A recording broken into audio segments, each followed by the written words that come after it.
San Carlos de Bariloche, comúnmente llamada Bariloche, es una ciudad de la región de la Patagonia, Argentina. Limita con Nahuel Huapi, un gran lago glacial rodeado de montañas de los Andes. Bariloche es conocida por su arquitectura al estilo alpino de Suiza y su chocolate que se vende en tiendas de la calle Mitre, la avenida principal. También es una base popular para el excursionismo, el esquí en las montañas cercanas y para explorar los alrededores del distrito de los lagos cercanos. Hoy vamos a recorrer la ciudad, sus calles, esquinas y vamos a conversar con su gente para conocerlos mucho más.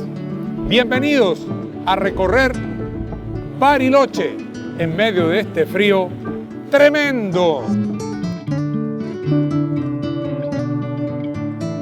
En 1895, Carlos Wiederhold instala el primer almacén de ramos generales, pero recién el 3 de mayo de 1902, por medio de un decreto presidencial, se da carácter oficial de fundación al asentamiento que lleva el nombre de San Carlos de Bariloche. Carlos en homenaje a Wiederhold y Bariloche, de una deformación del término Buriloche, gente distinta o del otro lado. Denominación que recibían los indígenas que habitaron los valles del sector oriental de la cordillera de los Andes antes del ingreso de los mapuches. A fines de ese verano, arriban a Nahuel Huapi, provenientes de Buenos Aires, los primeros visitantes que se autotitulan turistas: Aarón Anchorena, Carlos Lamarca y Esteban Lavallol. Más tarde comienzan a abrirse las rutas de llegada a la ciudad, hasta que en 1913 se termina de construir el primer camino para autos. En 1934, con la llegada del ferrocarril, culminó un largo periodo de aislamiento y rápidamente el tiempo de los pioneros fue quedando atrás y se incorporaron rápidamente los más modernos adelantos. Bariloche en realidad en sus comienzos fue una colonia pastoril y después, cuando comenzó la historia del Parque Nacional, que llegó el tren en el año 34, vino Ezequiel Bustillo, que fue el primer presidente que tuvo parques nacionales, y él comenzó a trabajar en el lugar con su hermano, que era arquitecto, Alejandro Bustillo. Bustillo tenía muchos conocidos en el gobierno de Argentina y empezó a gestionar créditos, préstamos, dinero para poder solventar el desarrollo de Bariloche. Se construyeron las rutas, hoteles, se trajeron vehículos, se construyeron barcos y todo eso dio como el primer empujón para que Bariloche comenzara a ser la ciudad turística que es hoy. Bustillo tenía pensado hacer un sector de centro principal, una plaza importante, en donde estuvieran los edificios principales de la ciudad. Y en un momento se encuentra con un nieto de Roca, que él estaba pensando en homenajear a su abuelo, que era un centenario. Entonces Bustillo le dice: si tú me consigues el dinero para que yo pueda hacer la plaza principal en Bariloche, en el medio de la plaza ponemos la estatua de tu abuelo. Y así se concretó. Así que está el edificio del Museo de la Patagonia, está el edificio donde está el intendente de Bariloche. Hay un sector que ahora lo han utilizado para turismo, para informes. También está el edificio de la policía, que en principio también la policía, que era la que daba el orden en las ciudades, está presente. Así que se utilizó como siempre la madera, esa piedra verde, que es una piedra que hay varias canteras aquí en la zona. Así que con eso se hizo este edificio, que realmente es donde Bariloche a veces se concentra para sus actividades, para festividades, y todos los turistas llegan hasta aquí también.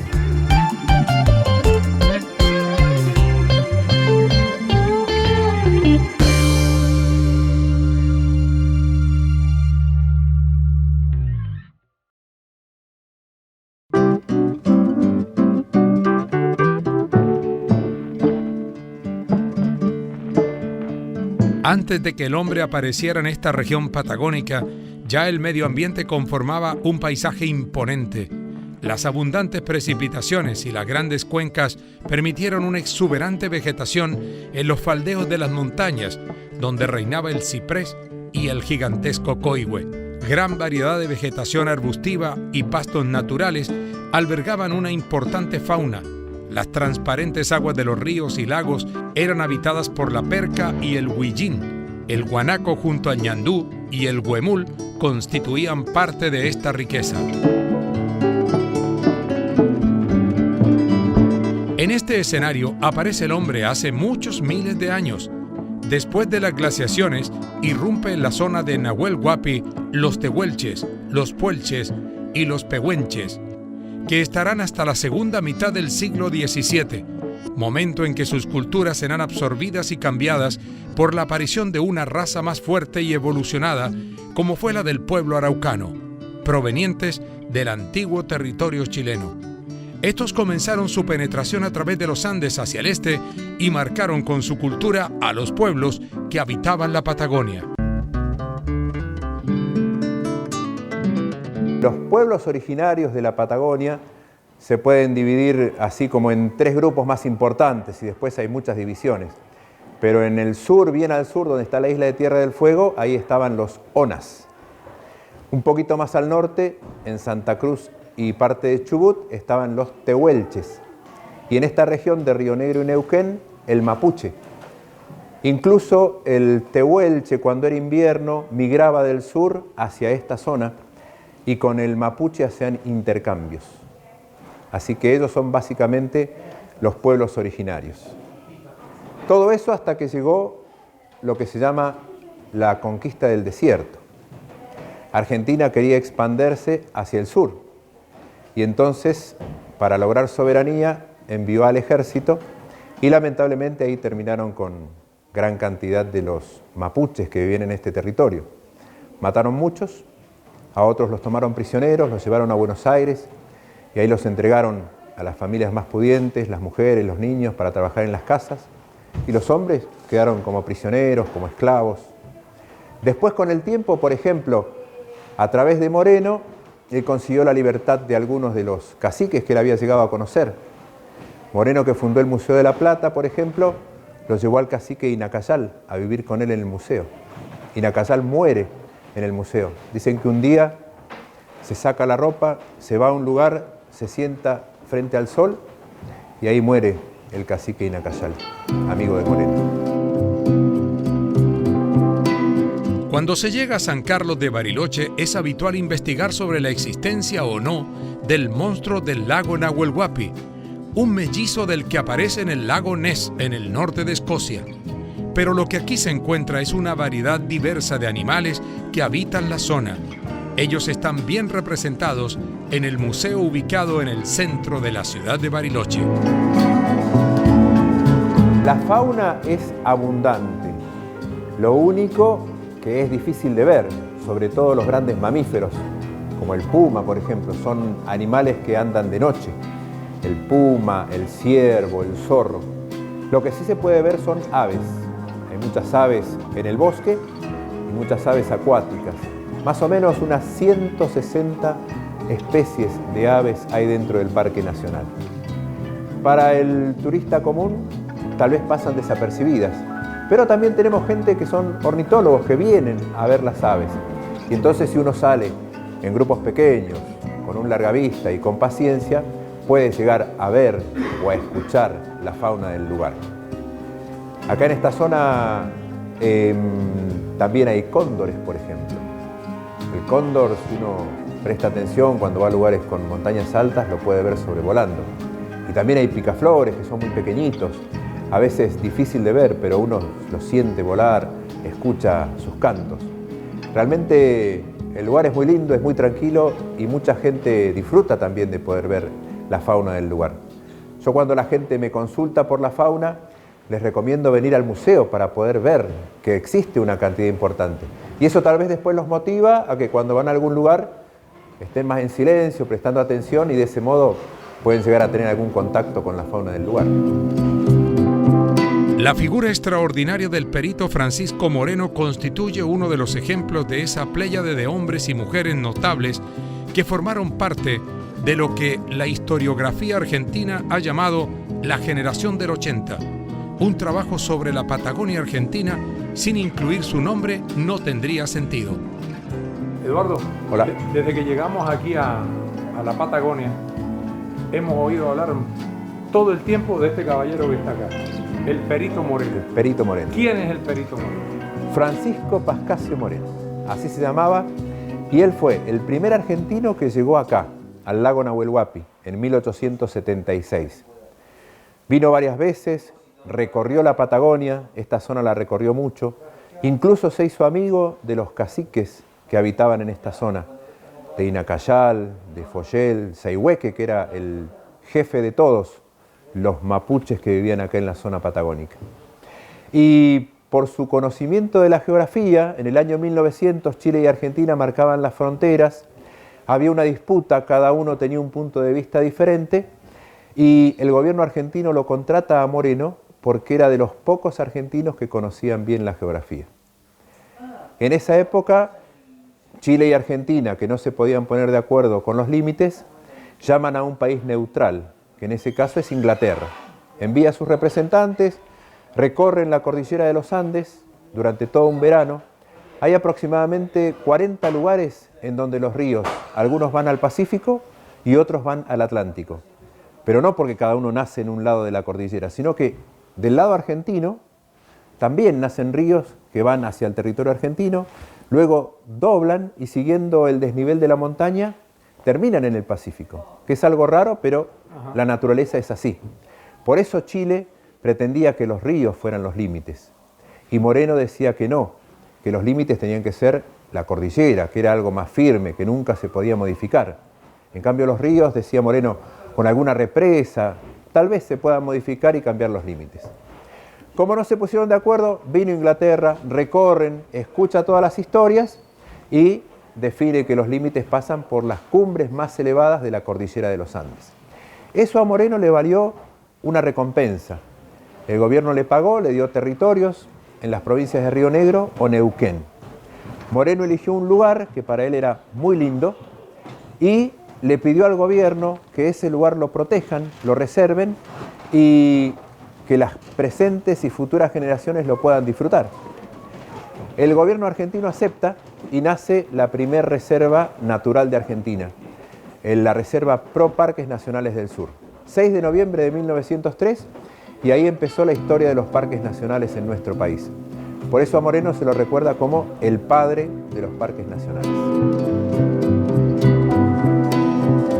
Recorrer algunos sectores de la ciudad de Bariloche, en la región de los lagos, es significado de arquitectura patrimonial, ya que existen numerosas construcciones tradicionales de antigua data, declarados de interés histórico, urbanístico y arquitectónico, y de particular atractivo cuyo alto valor simbólico nos remonta al modo de habitar de los primeros habitantes de la región.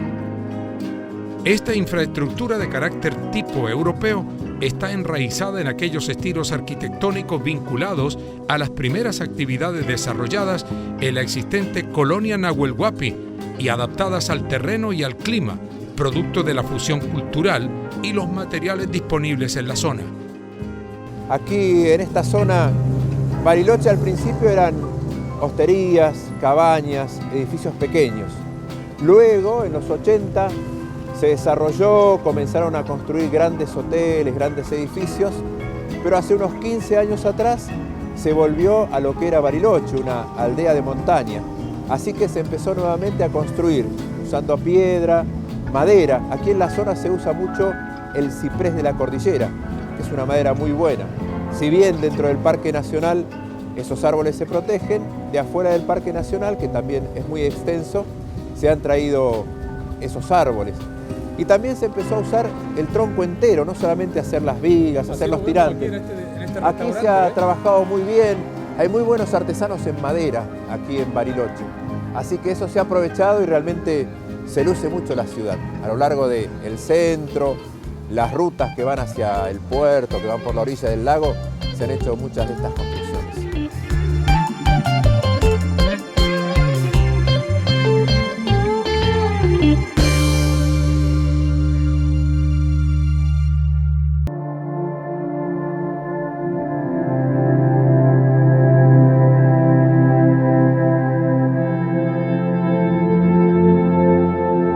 La Catedral de San Carlos de Bariloche Nuestra Señora de Nahuel Huapi es el principal templo católico de la ciudad de San Carlos de Bariloche.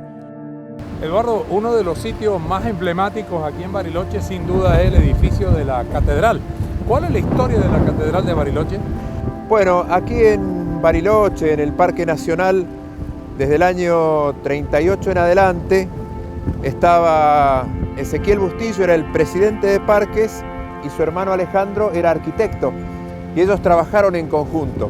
Así que hicieron muchos de los edificios públicos del lugar y usaron un estilo, ellos viajaban mucho a Europa, así que trajeron ese estilo usando materiales del lugar. Acá hay una piedra de color verde grisáceo que se ha usado mucho para varios edificios, y en esa época se construyó la catedral, la plaza principal, que es el centro cívico, la Intendencia de Parques Nacionales, algunas escuelas, hospitales, todos con ese estilo. Aquí en la zona nieva mucho, así que tiene que ser un techo a dos aguas, con buena caída, y bueno, esa piedra que le ha dado un toque muy característico a Bariloche. La calle Mitre es el corazón del Bariloche urbano. Fue la primera calle que se trazó y la primera que se asfaltó. En 1942, 2 años después de la inauguración del centro cívico.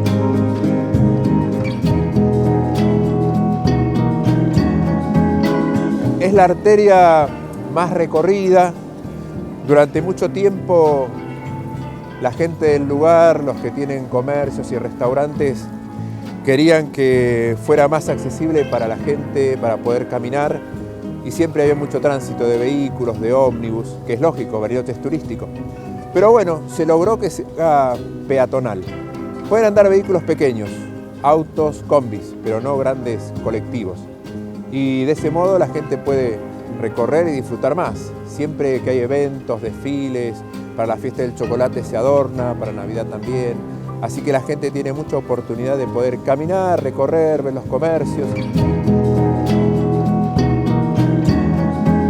La construcción del centro cívico formó parte de una vasta obra de desarrollo regional que incluyó, entre otros grandes aportes, la construcción del Hotel Yao Yao, el desarrollo de una red de caminos a través de una naturaleza en ese entonces inaccesible, la fundación de villas turísticas y la incorporación de la modesta Victoria.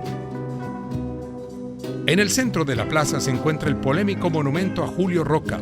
Fue declarado Monumento Nacional en el año 1987. Alrededor de la plaza se ubican los edificios donde funciona la policía, el correo, hoy sala de exposiciones, la aduana, Secretaría Municipal de Turismo, Municipalidad, Museo y la Biblioteca Sarmiento.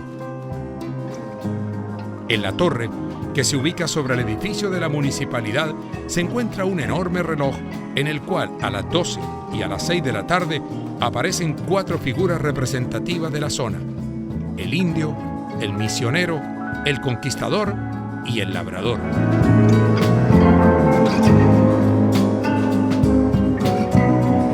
En el centro cívico de Bariloche se pasean fotógrafos con unos hermosos y robustos perros San Bernardo, dóciles y obedientes, hacen parte del paisaje del centro de la ciudad. En Bariloche, que es una ciudad donde hay mucha nieve en el invierno, antiguamente estaban los perros San Bernardo, que son perros de rescate. Y ese barrilito que tienen, antiguamente en Europa llevaba algún licor para cuando encontraban algún perdido en la nieve poder reanimarlo. Y bueno, después con el tiempo ya en esta zona no hubo nunca grandes incidentes en la montaña, por lo tanto no hubo uso de los perros San Bernardo, pero quedaron en el lugar. Y yo recuerdo que había un fotógrafo que tenía en la puerta de su negocio un perro San Bernardo que era propio, y cada vez que la gente iba a retirar una foto, a hacer una consulta, a comprar algo, veía al perro en la puerta y le preguntaba al dueño: ¿me puedo sacar una foto con el perro? Al poquito tiempo ya el perro tenía un cartel: foto con el San Bernardo, $1. El perro come 2 kilos de carne por día. Así que de a poquito eso se fue distribuyendo por la ciudad. Había otro perro San Bernardo, lo llevaron al Cerro Catedral, la gente se empezó a sacar fotos, después fue uno al punto panorámico y ahora tenemos aquí en el centro cívico. Y realmente hermosos perros, y la gente no puede dejar de querer tomarse una fotografía con ellos.